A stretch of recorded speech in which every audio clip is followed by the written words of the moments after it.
ठीक, सवाल पहले पढ़ते हैं।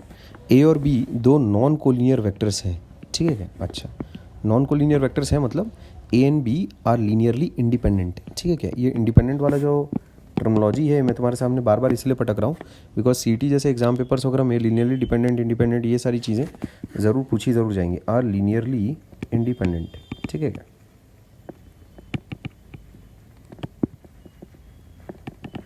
अच्छा, अगर सी इस तरह से ऐसा लिख दिया जाए, है ना, सी को इस तरह से अगर लिखा जाए और डी को इस तरह से अगर लिखा जाए, है ना, सी और डी अगर कोलिनियर हैं then find the value of x.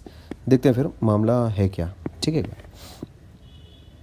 तो एक बात मेरे को बताओ, अगर मान लेते हैं कभी तुम्हारे पास ऐसी सिचुएशन अगर आ जाए, लेट्स से ए और बी लीनियरली इंडिपेंडेंट हैं और अगर कभी मान लेते हैं ऐसा कुछ अगर लिखा हुआ है x a plus y b equals to zero, a और बी नॉन कोलिनियर है, समझे क्या? ए और बी और नॉन कोलिनियर ऐसा अगर कभी आ जाए तो ये कौन सी सिचुएशन में पॉसिबल होगा? एक ही सिचुएशन में पॉसिबल होगा, ए और B are non collinear non zero vectors, है ना, ऐसा अगर तुमको दिया हुआ है नॉन ज़ीरो वेक्टर्स, ऐसा अगर तुमको दिया ना हुआ है तो एक ही सिचुएशन में ऐसा पॉसिबल हो सकता है when x equals to zero, है ना, and y equals to zero.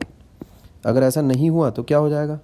तब फिर तुम ऐसा बोल सकते हो x a plus y B, ये चीज़ अगर ज़ीरो है तो इसका मतलब वाई बी को मैं क्या लिख सकता हूँ? Minus x a. इसका मतलब मैं क्या बोल सकता हूँ? B equals to minus x upon y a. इसका मतलब तो क्या हो गया?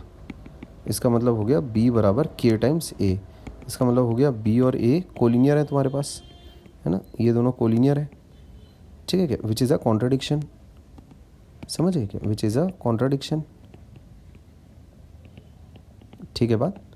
ये तो कचरा हो गया ना, ये तो which is incorrect. Therefore x और वाई दोनों को ज़ीरो होना पड़ेगा, समझ गए क्या? तो कभी अगर ऐसा इस तरह का कांड अगर कभी तुम्हारे सामने आए, अभी इस सवाल में तो आया नहीं है लेकिन कभी अगर इस तरह की अगर चीज़ अगर कभी आए तो बी रेडी, है ना, नोट डाल के इस चीज़ को लिख लेना।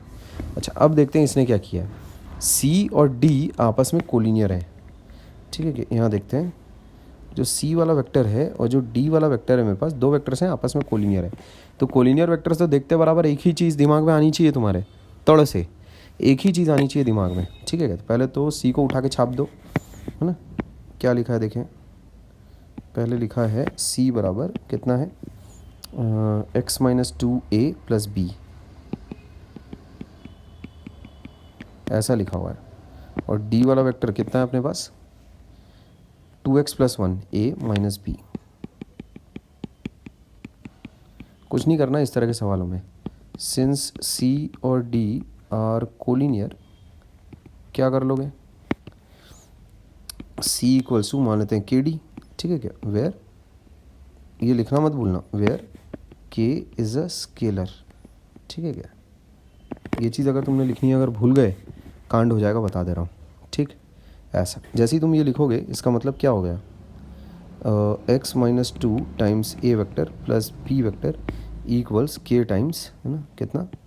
To x plus one a minus b, ठीक है। अब देखो मामला कैसा है। ए वेक्टर, है ना, ए वेक्टर के साथ क्या क्या चीज़ें आ जाएंगी देखो।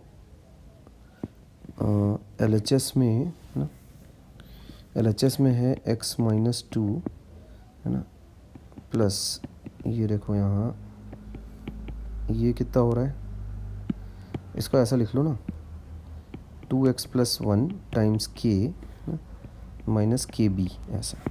अब देखो ए के साथ क्या बनेगा? X minus two x minus one, ठीक है क्या? ये बनेगा एक्चुअल में, इसको पूरा साफ साफ ही लिख लेते हैं अपन। ये ए वेक्टर है ना साथ में, हाँ, ए वेक्टर के साथ क्या बन रहा है? X minus two x plus one times k, ये चीज़ बन रही है एक्स के ए के साथ। और बी के साथ क्या बन रहा है देखो, बी वेक्टर वन प्लस के, ऐसा ये बन रहा है बराबर शून्य, ठीक है क्या? अब मुझे दे रखा है कि ए और बी नॉन कोलिनियर वेक्टर्स हैं। इसका मतलब क्या, अभी अभी हमने जो कंसेप्ट सीखा उसके हिसाब से मैं ऐसा बोल सकता हूँ, since A and B are non collinear, है ना, मैं बोल सकता हूँ that x minus two x plus one times k, ये भी ज़ीरो होगा, इसको डालो वन, और वन प्लस के ये भी ज़ीरो होगा। इसको डालो 2 ऐसा, ठीक है। तो है ना, मैं ऐसा बोल सकता हूँ फ्रॉम 2 k+1 बराबर 0। इसका मतलब k की वैल्यू तो आ गई -1। अब इसको अगर सब्स्टिट्यूट अगर मैं करता हूँ, सब्स्टिट्यूटिंग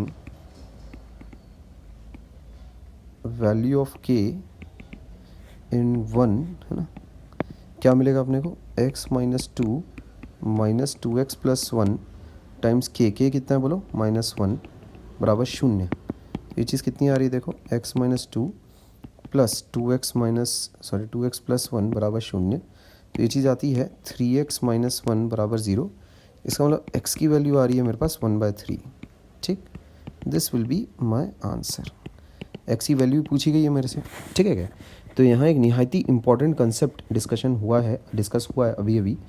अगर तुम्हारे पास a और b लीनियरली इंडिपेंडेंट है, इस चीज़ को बार बार 1000 बार सुनना ध्यान से।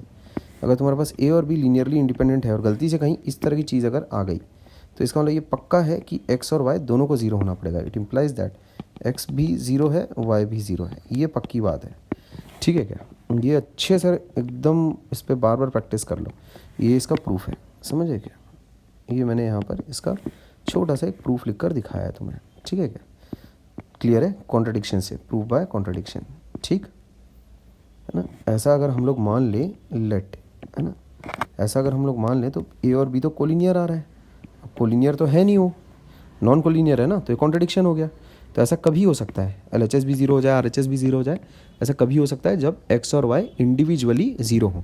अगर सिर्फ और सिर्फ एक x अगर 0 है तो उससे क्या हो जाएगा, y भी बराबर 0 आ जाएगा। y अगर नॉन 0 है, इसका मतलब b को 0 वेक्टर होना पड़ेगा, ठीक है क्या।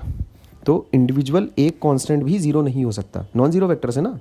If they are non collinear non 0 vectors, ये दोनों ही वर्ड्स बहुत important, non collinear non 0 vectors हैं, ठीक है क्या। नॉन 0 भी होना बहुत ज़रूरी है, ठीक है क्या। नॉन कोलिनियर नॉन 0 वेक्टर्स अगर हैं तो दोनों कॉन्स्टेंट्स की वैल्यू क्या होंगी, 0। ये बात ध्यान में रखेंगे।